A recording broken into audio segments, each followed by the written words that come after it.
Off-season? What off-season? The Denver Broncos don't have an off-season. They have an improving season, and that's exactly what we are in right now. According to Pro Football Focus, the Denver Broncos are one of the top landing spots for a top pass rusher in the game.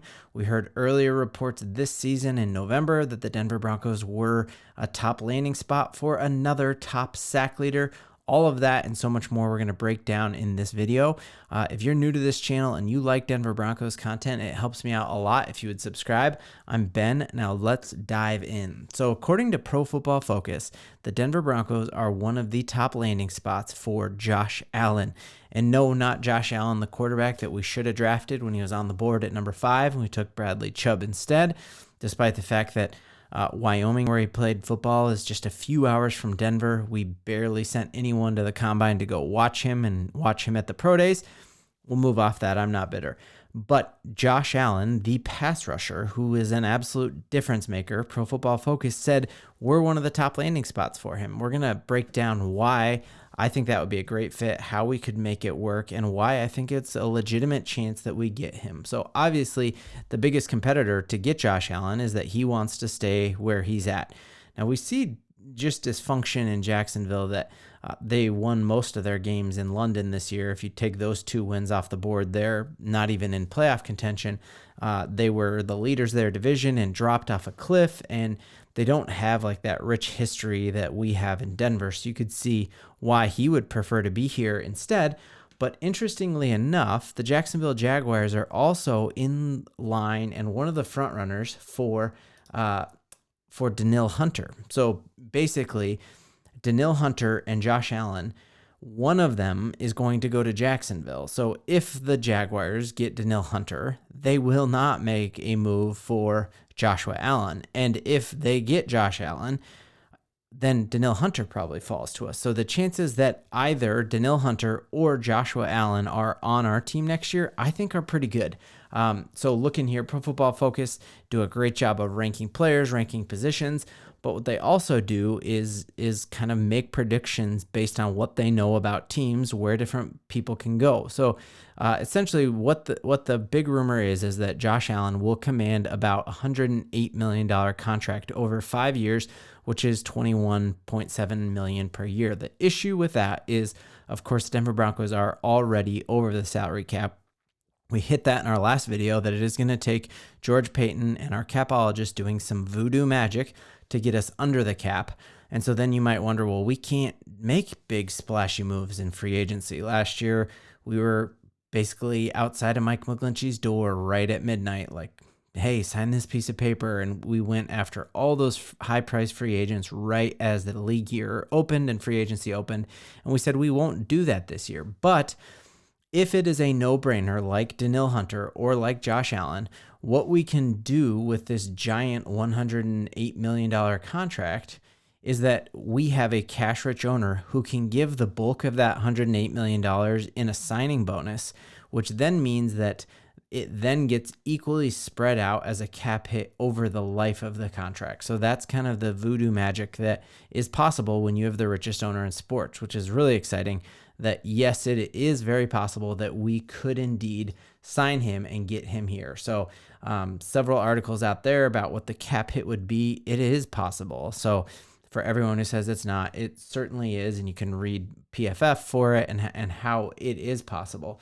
So, and then here's the article that I mentioned. I did a video on it right before we played the Vikings that because of the George Payton link to Danielle Hunter, he already loves George Payton. There's family friendships and all of that kind of stuff because he was his GM and was the one who got him in the purple to play with the Vikings. And so very good chance that one of these people come to us. As I mentioned again in the last video that, yep, we're over the salary cap, but there are a lot of NFL analysts and prognosticators who say that right now the cap is at $224 million, and it is probably going to go up over $240 million. One of the things that plays into that is how the TV money goes. So you see stuff like this Saturday night game is a Peacock only game, so you can't watch it on your TV unless you're in the Miami network or Miami area or the Kansas City area, every one of us is going to have to sign up for at least a month of Peacock if you want to watch that game in the frigid, frozen tundra of Arrowhead. But because of the fact that we're going to have Peacock money that we hadn't had before coming in and helping the salary cap. We're going to have the Sunday ticket on YouTube TV, like I mentioned before. So I think while they're making this estimate that it's going up to 240, I think it's going to go up even more than that, and we'll see. And that all helps us on the salary cap and where we're at. We went through that last time. But let's take a look here at our current starting lineup, our projected starters, where I think Danielle Hunter or Josh Allen would fit in and how that helps us. So if you take a look right now, we have certainly some question marks here at some key positions. So certainly we have the way that we line up on our defense is that we put outside linebackers at these two edge positions. Famously, we remember Von Miller being an outside linebacker, even though he was a pass rusher. Like we traditionally think of linebackers as people who drop in coverage and guard the tight ends. But in this system, our edge rushers are linebackers. And so we have Browning, Cooper, and Nick Bonnito, all who are amazing, have outperformed what we hoped, but none of them have been like the dude, right? None of them, we're happy when they get 9 sacks, but you look at like a Myles Garrett or a Danielle Hunter or a Josh Allen, and they're talking 17, 18, 19 sacks in a year. And that is where I think you could see if you have an incredible corner like Pat Surtain, and then you have a difference maker edge rusher like a Josh Allen or like a Danielle Hunter, that is going to be nuts. And so I think as I look at the different areas where an upgrade would be huge, like could you imagine if all of a sudden we have Josh Allen coming off an edge, and then you can cycle through Cooper, Bonnito, and Barron Browning, and that you get to basically like on first and second down when it's going to be run heavy, put in the edge rushers who are better against the run. So keep Browning in there, put Allen on the other edge. And then when it's time and it's pass time on third down, you take DJ Jones out and you put in Browning, Bonnito, and Allen, and you're just in trouble if you're on offense, especially knowing that we got a lockdown corner on the other side. So whether or not we get Danielle Hunter or we get Josh Allen, I think putting in a difference maker, like having a dude again, having an edge rusher who everyone else knows. Like my guess is if you have a fan of another team in your life and you said Nick Bonnito, they probably don't know who that person is. We know in Broncos country, he's very good, but you pair him with one of these difference makers who demands a double team, and all of a sudden you see the sack total for this entire defensive line just skyrocket. So as I look at future casting and what types of changes I see this offseason, whether it's through free agency or through the draft, I have all these upgrade buttons I put. So I think one of the big things is going to be, obviously, our center position is one. Cushenberry's been good, but he is a free agent. That's one of the ones where they're saying a restructure or a cut or a trade. We do have some guys we've drafted who they think can step in. The other one is a fan favorite.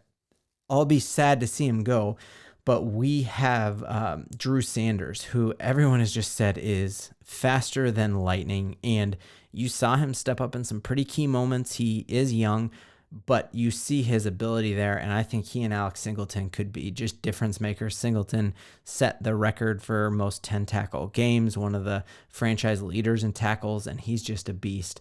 I think so whether or not you are talking about free agency or in the draft, I see us targeting either are we going to move up and try to get a quarterback, or do we bring in a Jameis Winston? Do we try to see what kind of incentive-laden deal someone like a Kirk Cousins would do? So much up in the air with that. Does Russell Wilson come back on a renegotiated deal?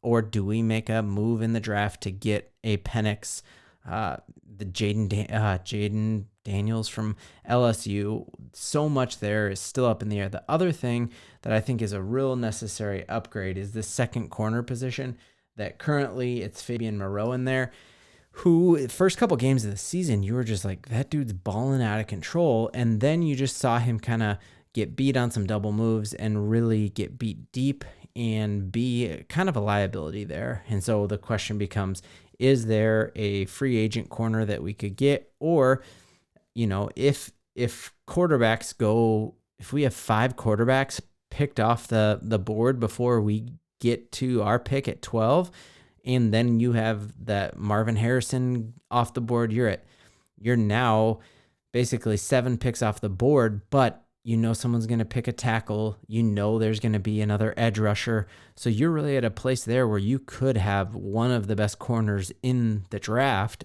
at 12 for you. And we know there have been times when a corner has gone top 5. So there's a lot of hope there, and it all just depends on how things fall, what the mood is. Really, I think the other big thing up in the air right now is what's going to happen with Vance Joseph. You see rumors of 2 things, which you rarely see. You see rumors that either he's going to be a head coach somewhere else or he's going to get fired. So because of the Rooney Rule, a list just went out to teams about different minority candidates that the league recommends that they interview, and Vance Joseph is on there because he is a leader of men.